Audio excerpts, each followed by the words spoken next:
자, 여러분들, 퇴직이 가까워질수록 제일 무서운 게 뭐냐면요, 내가 은퇴하면 매달 얼마로 살아야 하지? 이 질문입니다. 자, 저도 여러분들과 똑같아요. 저는 40대인데도 항상 이 질문을 매일 나에게 합니다.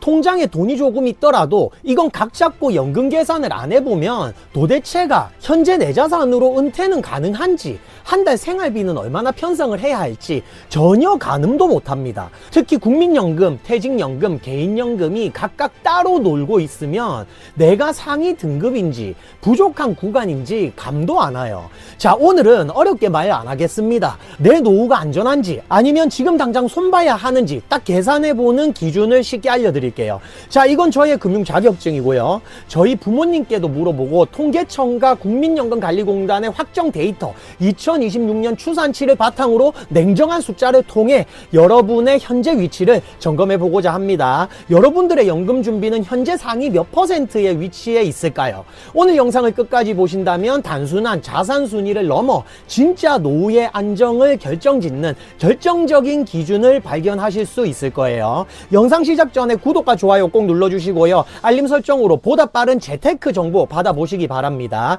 1:1 상담은 위 전화번호로 신청해 주세요. 그럼 오늘 영상 지금 바로 시작합니다. 우선 여러분들의 통장에 매달 찍혀야 하는 생존 숫자부터 확인해 볼게요. 많은 분들이 그냥 아끼면 되지 라고 생각하시겠지만 통계가 말하는 현실은 완전 달라요. 국민연금연구원의 최신 분석에 따르면 65세 이상 부부가 기본적인 의식주를 해결하고 건강보험료나 세금 같은 필수 지출을 감당하며 최소한의 인간다운 삶을 유지하기 위해 필요한 최소 생활비는 월 230만원 선입니다. 만약 혼자 사시는 1인 가구라면 월 145만원은 있어야 숨만 쉬고 사는 생활이 가능합니다.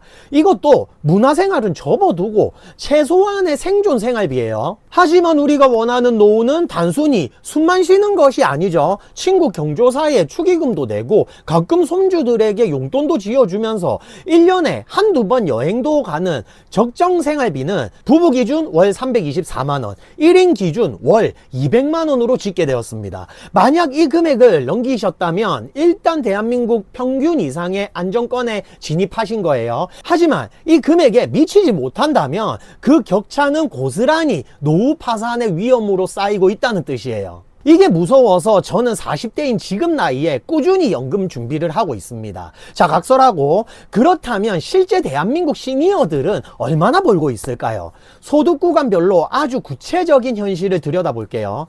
여러분이 어디에 속하는지 체크해 보세요. 먼저 월 소득이 100만원에서 200만원 사이인 경우입니다. 놀랍게도 대한민국 노인 가구의 상당수가 이 구간에 몰려 있어요.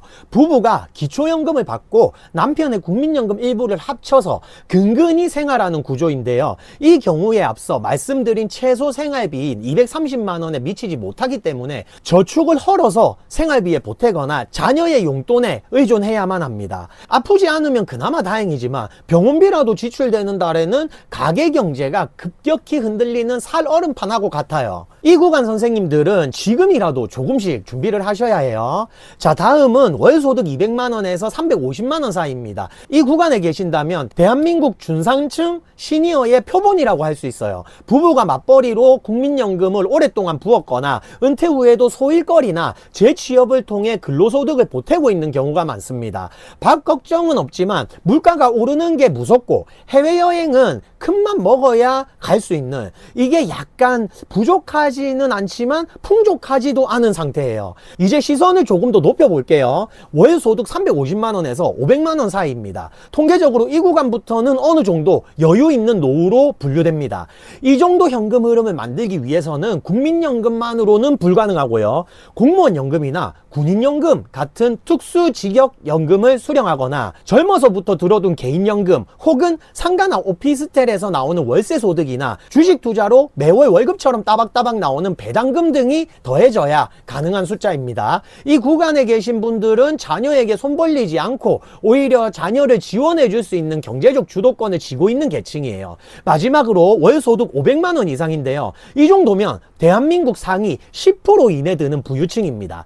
이들의 특징은 소득의 원천이 노동이 아니라 자본이라는 점인데요. 금융자산에서 나오는 배당금, 부동산 임대 수익, 그리고 바로 3층 연금 체계, 연금저축, IRP, 국민연금 등등 완벽하게 구축되어 있어서 숨만 쉬어도 대기업 과장급 월급이 통장에 꽂히는 분들입니다. 경제적 자유를 완전히 달성한 단계라고 볼 수 있습니다. 이분들은 젊을 때부터 부지런히 준비하신 분들이에요. 존경스러워요. 그런데 여기서 아주 중요한 반전이 있어요. 나는 소득은 적은데 10억 원짜리 아파트가 있으니 부자 아닌가 라고 생각하시는 분들이 계실 건데요. 자, 하지만 2026년 시니어 경제의 핵심 키워드는 자산이 아니라 유동성입니다. 통계청 가계금융복지조사에 따르면 60대 가구의 평균 순자산은 약 5억 원 수준이에요. 하지만 중앙값을 보면 3억 원 초반대로 뚝 떨어집니다. 평균 순자산은 5억 원인데 중앙값이 3억 원이라니 굉장히 아이러니한데요. 그 이유가 바로 한국 시니어분들의 자산 80% 이상이 부동산에 묶여 있다는 점 때문이에요. 10억 원짜리 집을 살고 있어서 서류상으로는 상위권 부자지만 당장 쓸 현금이 없어 마트에서 콩나물 값을 고민하는 하우스푸어가 너무나 많아요. 반대로 자산은 3억 원짜리 소형주택 하나뿐이라도 매달 400만 원씩 꼬박꼬박 현금이 들어오는 분이 있다면 노후 삶의 질은 후자가 압도적으로 높습니다. 결국 노후의 행복 순위는 얼마나 비싼 집에 사느냐가 아니라 매달 얼마를 쓸 수 있느냐로 결정되는 거예요. 사실 제가 아둥바둥하면서 집을 사지 않는 이유 중에 하나예요. 자, 우리는 국민연금 현실도 직시해야 합니다. 많은 분들이 연금만 바라보지만 2025년 말 기준 노령연금 평균 수령액은 고작 월 65만 원에 불과합니다. 20년 이상 가입한 분들로 한정해도 평균 108만 원 수준이에요. 국민연금 하나만 믿고 있다가 앞서 보았던 최소 생활비의 반도 채우지 못하는 것이 냉혹한 현실입니다. 그렇다면 결론은 명확해요. 여러분의 순위가 상위권이든 하위권이든 지금 중요한 것은 자산의 재구조화입니다. 깔고 앉은 집이 전 재산이라면 주택연금을 통해 집을 현금으로 바꾸셔야 하고요.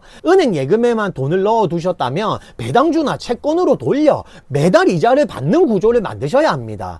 개인연금 준비가 미비하다면 지금이라도 개인연금 상품을 가입해서 노후에 대비하는 게 좋습니다. 지금도 늦지 않았어요. 2026년 대한민국 노후의 진짜 승자는 자산 10억 부자가 아니라 매달 걱정 없이 쓸 수 있는 월 400만 원씩 따박따박 나오는 현금 부자입니다. 관리가 안 되고 있는 자산, 묶여 있는 자산, 내 자산이 일을 하고 흐르는 자산으로 다시 내게 되돌아오는 거, 그거를 준비하셔야 해요. 자, 여러분의 노후를 지키는 건 큰 수익이 아니라 끊기지 않는 이 현금 흐름입니다. 지금 통장에 있는 돈이 10년 뒤에도 나를 지켜줄 수 있는 구조로 바꿔야 해요. 자, 여러분들은 오늘 아셨어요? 그럼 오늘부터 하시면 됩니다. 내일로 미루지 마세요. 오늘이 가장 유리한 날입니다. 자, 여러분, 평생 땀 흘려 모은 소중한 노후 자금 이제는 여러분을 지키는 평생 월급으로 바꿔주면 정말 걱정이 없습니다. 오늘 영상이 도움이 되셨다면 구독, 좋아요 꼭 눌러주시고요. 알림 설정으로 보다 빠른 재테크 정보 받아가시기 바랍니다.